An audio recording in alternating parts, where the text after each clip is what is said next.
Sangkala Tandur, penjaga ladang emas. Di tanah Kalimantan yang dikenal dengan kekayaan alamnya, terdapat sebuah legenda yang jarang diungkap. Kisah ini bermula dari seorang petani bernama Kasan, yang hidup di desa terpencil di hulu Sungai Mahakam pada abad ke-18. Desa itu dikelilingi hutan lebat yang tak hanya menyimpan kayu berharga tetapi juga ladang emas yang tersembunyi di bawah lapisan tanahnya. Namun, ladang emas ini memiliki penjaga gaib, roh bernama Sangkala Tandur, yang dikenal sebagai pelindung kekayaan bumi. Kasan adalah seorang petani sederhana yang hidup dari menanam padi. Setiap pagi, ia menyusuri ladangnya yang kecil, berharap panennya cukup untuk memberi makan keluarganya. Namun, musim yang tak menentu dan kesulitan ekonomi membuatnya merasa tertekan. Suatu malam, dalam keputusasaan, Kasan pergi ke hutan untuk mencari jawaban. Ia percaya mitos yang mengatakan bahwa di dalam hutan ada kekuatan gaib yang mampu mengubah nasib seseorang. Kasan duduk di bawah pohon besar di tepi bukit yang disebut Bukit Kandaga. Ia menutup matanya dan mulai berdoa dengan penuh keputusasaan. "Wahai roh penjaga alam, jika kau ada, tolong bantu aku. Aku hanya ingin kehidupan yang lebih baik," bisiknya. Tiba-tiba, angin kencang berhembus, membawa suara misterius yang membuat bulu kuduknya merinding. "Siapa yang memanggilku di malam yang sunyi ini?" Suara berat terdengar dari balik pepohonan. Sosok tinggi dengan tubuh berkilau seperti emas muncul di hadapan Kasan.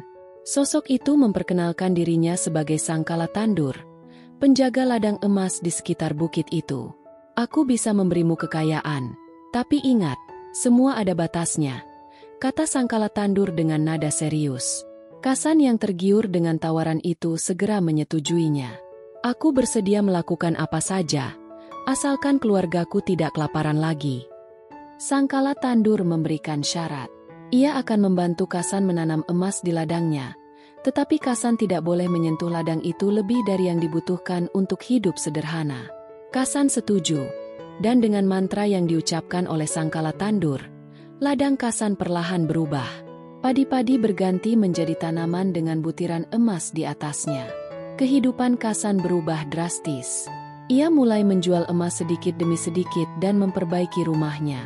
Keluarganya tidak lagi kelaparan, dan ia menjadi salah satu orang terkaya di desanya.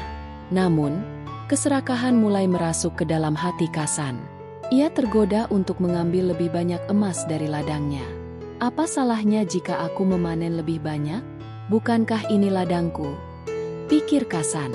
Tanpa memperhatikan peringatan Sangkala Tandur, ia mulai mengambil emas lebih dari yang ia butuhkan. Beberapa minggu kemudian, ladangnya berubah. Tanah yang subur mulai retak, dan tanaman emas itu berubah menjadi abu. Desa pun merasakan dampaknya. Sungai mengering, dan tanah di sekitar bukit menjadi gersang. Penduduk desa mulai menuduh Kasan sebagai penyebab malapetaka ini. Dalam keputusasaan, Kasan kembali memanggil Sangkala Tandur. Kali ini, roh itu muncul dengan wajah yang murka. "Kau melanggar perjanjianku.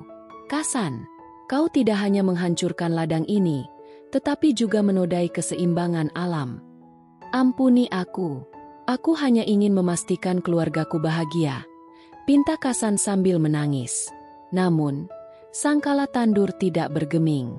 "Kekayaan yang kau cari telah menghancurkan segalanya. Sekarang, kau akan menanggung akibatnya." Dengan sekali hentakan, tanah di bawah Kasan runtuh, menelannya bersama ladang emas yang dulu menjadi sumber kebanggaannya. Legenda mengatakan, di tempat itu kini hanya ada jurang yang dalam.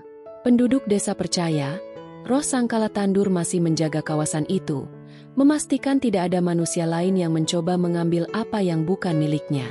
Kisah ini menjadi peringatan bagi penduduk Kalimantan untuk selalu menghormati alam dan tidak menjadi serakah. Hingga kini, Bukit Kandaga dianggap sebagai tempat keramat yang menyimpan jejak keserakahan manusia dan kekuatan alam yang tak terbantahkan. Legenda ini juga menunjukkan bagaimana masyarakat Kalimantan memiliki hubungan spiritual dengan alam. Sangkala Tandur bukan hanya simbol kekuatan gaib, tetapi juga perwujudan dari alam yang harus dijaga keseimbangannya. Tokoh-tokoh seperti Kasan mungkin hanya cerita, Tetapi Bukit Kandaga dan Sungai Mahakam adalah bagian nyata dari sejarah dan budaya Kalimantan. Melalui kisah ini, kita diajarkan untuk hidup selaras dengan alam, menghormati perjanjian, dan memahami bahwa keserakahan hanya membawa kehancuran. Jika Anda berjalan di sekitar hutan Kalimantan, mungkin Anda akan mendengar bisikan angin yang seolah mengingatkan, "Jangan ambil lebih dari yang kau butuhkan." Bisikan yang mungkin berasal dari sangkala tandur sendiri.